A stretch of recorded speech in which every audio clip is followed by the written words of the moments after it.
de plus en plus de particuliers transforment leur jardin en parking pour les voyageurs. Des activités loin d'être toutes déclarées et qui provoquent des nuisances pour les riverains. Frédéric n'en peut plus. Elle habite à 4 km de l'aéroport de Nantes et ses voisins ont transformé leur jardin en parking pour les voyageurs. Il y a 3 mètres entre leur maison et la clôture.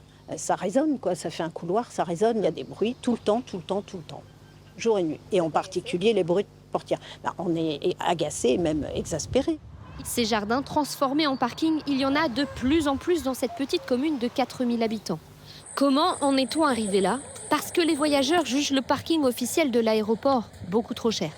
Chez le particulier, nous avons payé 40 € la semaine. Par rapport au parking couvert, la dernière fois, j'avais payé plus de 150 €. Effectivement, c'est plus abordable. Pourquoi les parkings officiels sont un peu plus chers? Ils sont plus près, mieux équipés et surtout sous surveillance permanente. Dans toute la France, de plus en plus de particuliers ont flairé le filon. Autour de l'aéroport de Beauvais, spécialisé dans les vols low cost, quasiment tous les jardins sont des parkings à ciel ouvert. Combien cela rapporte-t-il? Nous avons tenté de le savoir.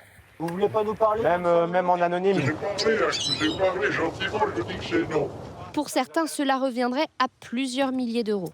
Nous avons donc décidé de filmer en caméra discrète et de poser quelques questions. Notamment, si un incendie de voiture se déclare sur le parking.